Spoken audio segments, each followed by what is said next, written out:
So we're going to start this morning with some long, slow, deep breathing in through the mouth, in through the nose, out through the mouth. Put your feet flat on the floor. And we're going to do about 3 of these very, very slowly to the count of 6.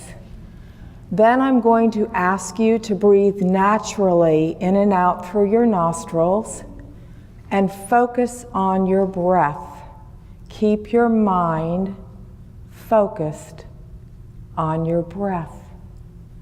Afterwards, you'll hear a bell, and when you hear the bell, you can open your eyes. If you don't want to close your eyes, just gaze downward softly. So, inhaling,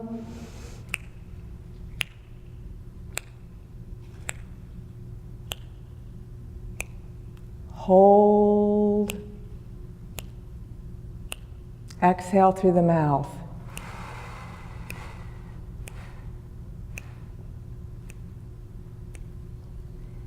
Inhale.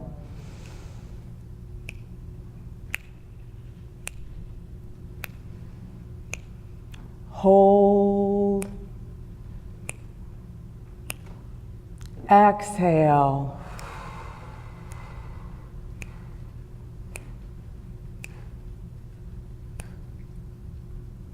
Inhale.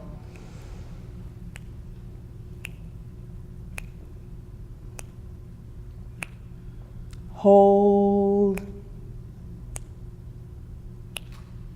Exhale.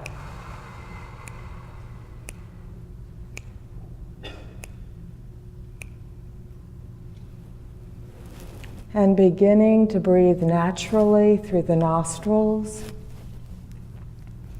perhaps feeling the air at the nostrils. See if you can focus your mind on your breathing.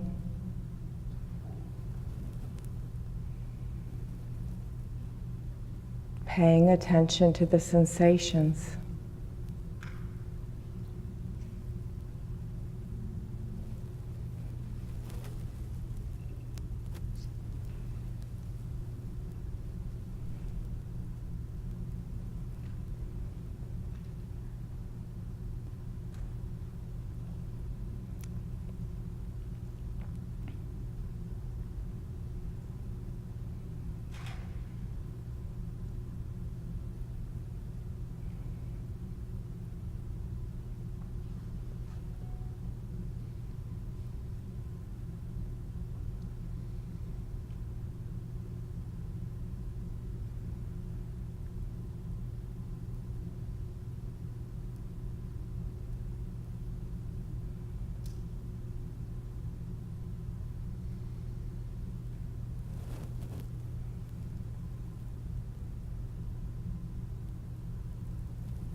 So how many of you felt like that was the longest 2 minutes of your life? What happened? What happened? Anybody want to speak up? What was your experience? Trying to follow your breath. What was your experience? Somebody be brave. Okay. I had just a sense of clarity. You had a sense of clarity. Were you able to focus on the breath? I was. Okay. Yes. I love this kind of exercise. Okay. And the lady in back of you? It was very difficult. Very difficult. How many people in the room found that it was very difficult? Yeah, lots of hands going up back there. So if you've done meditation before, you may have learned how to train the mind, but for most of us, it is a challenge to focus and train the mind. Do you choose your thoughts? Do you choose your thoughts? Where do your thoughts come from? Your surroundings, your experiences, what's happening in the environment. So you pass Shakespeare Street, driving down the road, and all of a sudden you think, oh, Shakespeare Festival. I haven't been there in years. Maybe I should go this summer. I wonder what shows they're doing. Did you choose that thought? No. Happens all the time. How many thoughts do you think the average human has in a day? Thousands. About 70,000, according to the USC Neuroimaging Lab. The bulk of those thoughts are very repetitive. I got to get up. What am I going to have for breakfast this morning? Got to get dressed. We've got this meeting. The repetitive. We have the same thoughts. What's the traffic going to be like? All of the time. We are really not terribly creative creatures in many ways. We are creatures of habit energy. And most of us don't even realize what we're thinking. We are caught in our thoughts. Caught in our thoughts. So the reason that I came to mindfulness, which is a training of paying attention to the present moment, non-judgmentally, which means with an openness and a curiosity, was because I am a psychologist and I trained at U of H, UT, and Baylor. I trained in the anxiety lab at UT Med School. I was great doing work with patients with anxiety, but about 12 years ago, our house flooded, my mom got sick, my husband was switching jobs, just a whole slew of things were happening, and my own anxiety went. And when that happened, I felt like a total fraud. I said to my husband, I'm supposed to know how to calm this, and I can't even calm myself. So we would be driving down the road, and he would say to me, honey, where are you? Because you are not in the car. No, I want to kill this contractor. They've screwed everything up. Or what are we going to do with mom now? You know, she's getting sick. She can't live by herself anymore. All of that was going on, and I was never where I was. Never where I was. I will tell you that you probably are rarely where you are. Over half of the time, our thoughts are going off on autopilot, well over half. And when they go off, where do they go? Pardon me? Negativity. Yes. We know this through science now. This has been studied worldwide, all cultures, all ethnic groups, gender, age groups. When our minds wander, they wander into the negative, primarily. We're thinking about things that have happened in the past that are bugging us. We want to change, we want to fix, do something different, or we're worried about what's going to happen in the future. They think this is very much because of our evolutionary brain. Our brains look roughly like this. This part of the brain they call the reptilian brain. It is our fight or flight area of the brain. And we needed that. We needed that even 200 years ago. We were building log cabins, worrying about bears coming out of the woods, worrying about were we going to have enough food for the winter because there was no corner grocery store. You know, how were we going to get messages to people? All sorts of fear-based thinking, right? As we have evolved this area of the brain, the prefrontal cortex involves much more of our executive functioning, our impulse control, our judgment, that kind of thing. But that is a relatively newer area of the brain which is developing more and more in the human species. But what's happening to many of us is we are dropping back into this all the time. It is just habitual energy, and you don't even know you're doing it. You're driving to work, and you're thinking about, oh my gosh, did I, turn off the coffee pot at home, or what's the meeting going to be at work today?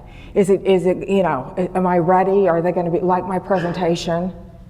You are driving. How many of you know this experience? You are driving and you're not in your car. Yeah, all of you, because it is our experience. We are, fortunately and unfortunately, able to function on autopilot as a species. So we, can drive a car without really fully paying attention to the car. We have that ability. It's a miracle there isn't a wreck on every corner. At the same time, when we are driving that car with our minds out of the car and it's going into the negative, we're driving, leaning forward, gripping the steering wheel, clenching our jaws, shoulders up to here, and you don't even know your body's in that position. You don't even know it. And you get to work and you wonder later, why are my shoulders hurting? Why is my stomach all upset? So this area of fight or flight, this area of the brain, we are activating way more than we need to do. And what we are trying to do with mindfulness is drop it, become aware of our thinking. And when we become aware of our thinking, for example, what you worry about, they actually have research on how much we worry about actually happens. What do you think? 3%. Yeah, who said that? Yeah, it's 2 to 3%. So you've got this spectrum. You're worried right here. This little part is going to happen. That big part never happens. Never happens. Think about the energy you're wasting worrying. The cortisol is pumping in your body. Inflammatory proteins rise in your body when we worry. It's not healthy. It's not healthy. So one of the things that they know with the research on mindfulness, when we train to bring the mind back to the present moment, is the present moment pretty nice right now? Look, you're sitting in an air-conditioned, beautiful chapel with a bunch of friends. You have time to be able to do this. You had a car to get here. I mean, how blessed are you? How blessed are you in this moment? And when we drop in and pay attention to that, a natural gratitude often arises of just a realization, wow, I'm lucky to have time this morning to be able to come here, be with friends, do this, which we totally don't tune into when we're in that habitual energy mind. So the topic today was beyond, or is beyond, and I loved it when Evan contacted me about doing this, because that is what mindfulness is all about. Moving beyond our habitual energy, moving beyond the images we have of who we are. So, for example, are you the same person with your family or your girlfriend or boyfriend or spouse that you are at work, that you are with your college buddies, that you are with your childhood buddies? Think about it. Are you the same person? Probably not. Depending on environment, we act very differently all the time with different people. And yet we think of ourselves as very solid creatures.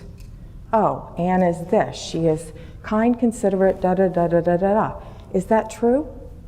Is that true? No. There are times I can be rude. There are times I have very mean thoughts. I've observed them. I've observed them. You do too. You do too. So what happens when we sit and meditate, and that is part of the practice of mindfulness, is that we get very, very clear on the kinds of images we're trying to hold about who we are, how they're not very true.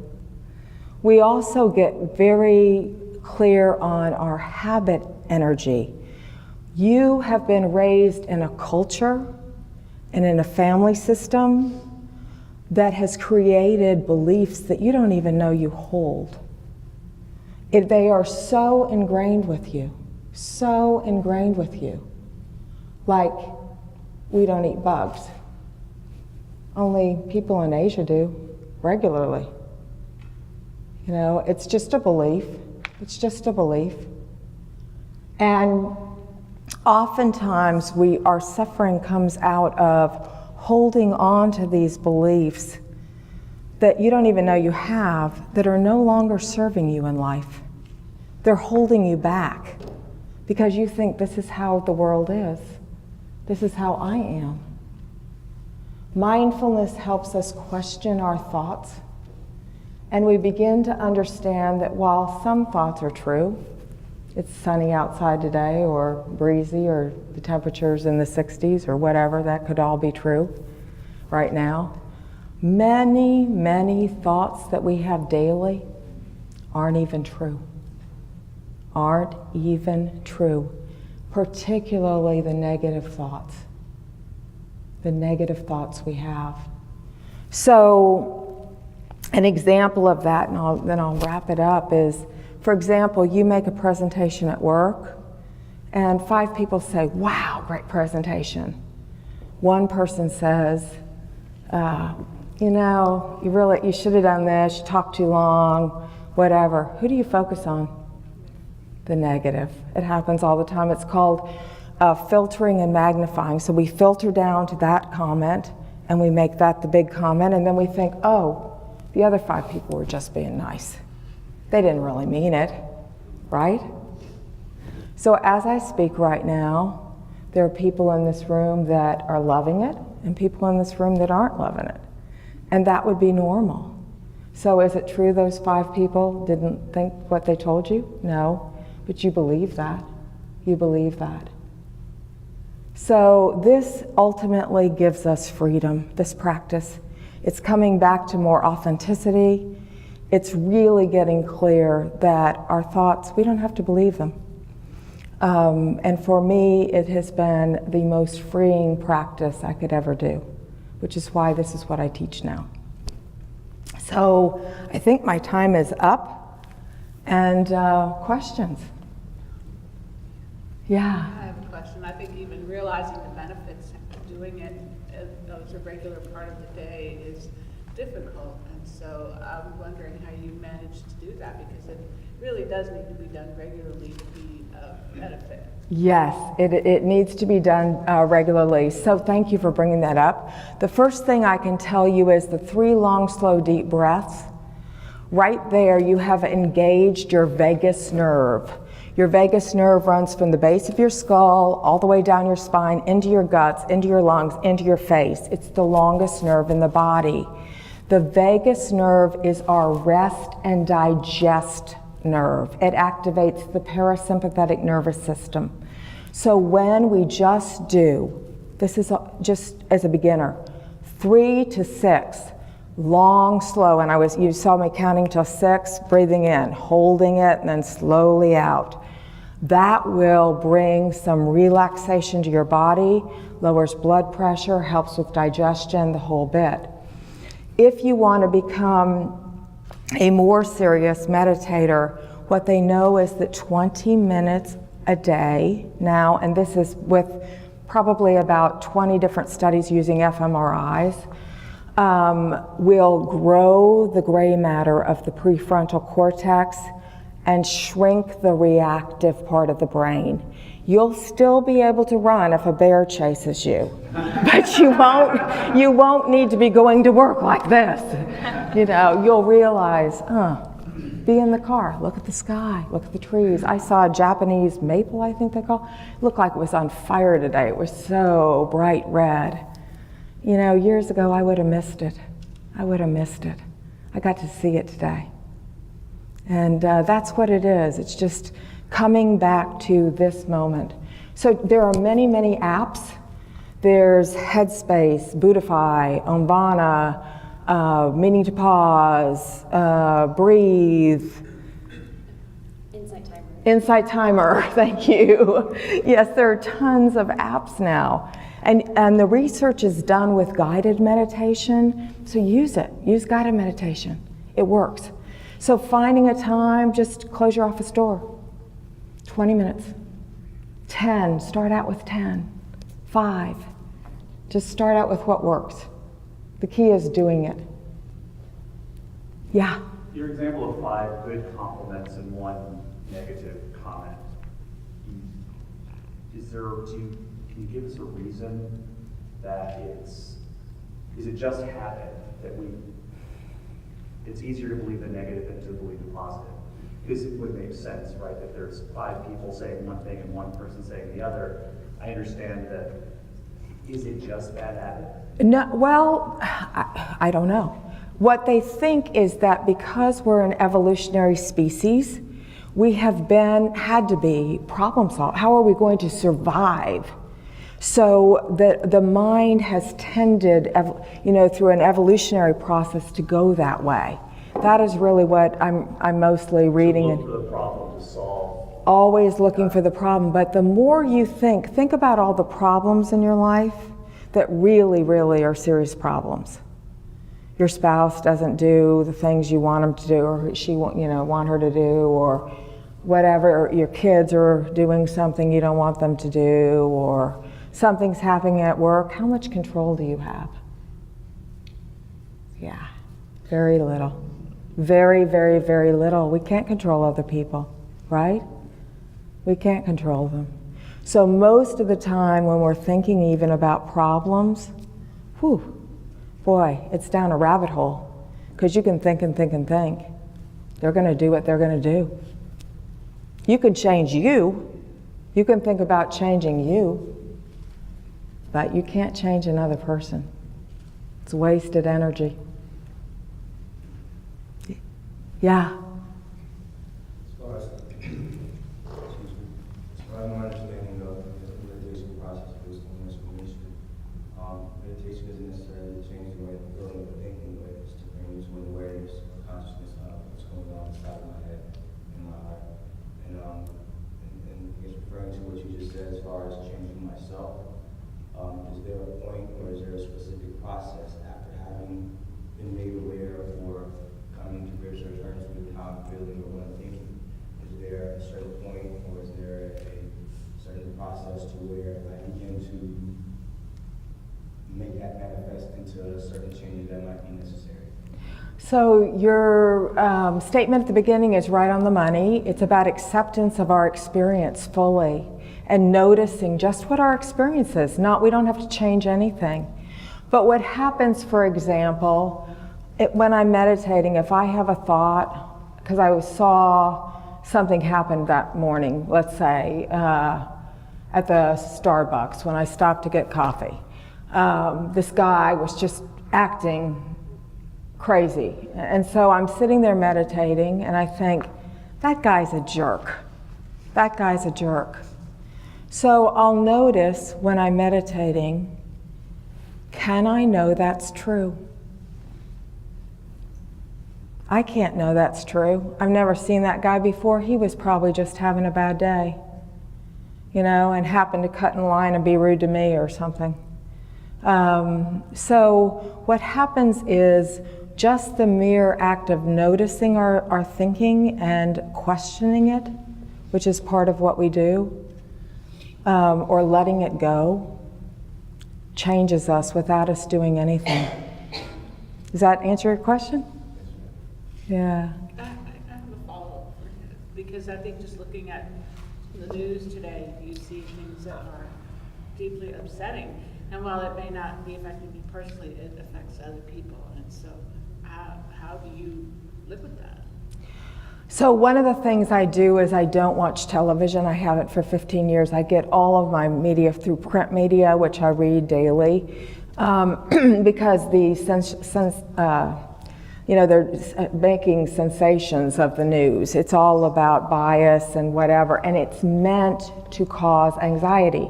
I mean, Wolf Blitzer says the crisis of the day, because there's a crisis every day, right? And what does that do? The crisis of the day, it's meant to get our systems going and getting us upset. And so it's not when we're in acceptance of things as they are that we just lie down and become doormats. That's not what mindfulness teaches either. So we have a lot of acceptance of you are you and I am me and things are as they are. At the same time, when we feel passionately about something, for example, like if there were to be a march specifically on immigration, I'd probably be out there because I feel very strongly that immigrants should come into the country. That's just my belief. But I would understand it's not true. It is my belief that this is what the country was founded on and that this is what should happen. So I hold it with humility when I march. I don't get in people's faces and say, "You're a horrible human being. How can you not believe this?" Because they're just believing their thoughts. That's all any of us are doing. And until we stop and question our thoughts, we are caught. We are really not awake. We are living someone else's life, not ours. Is there any last question or some parting words from Anne? Thank you for letting me come speak. I enjoyed it. I hope it's been a benefit to you. And this is my passion because it was transformative for me. So this is all I do now. I don't do therapy at all anymore. I just teach mindfulness. Thank you, Anne. Thank you, Rothko.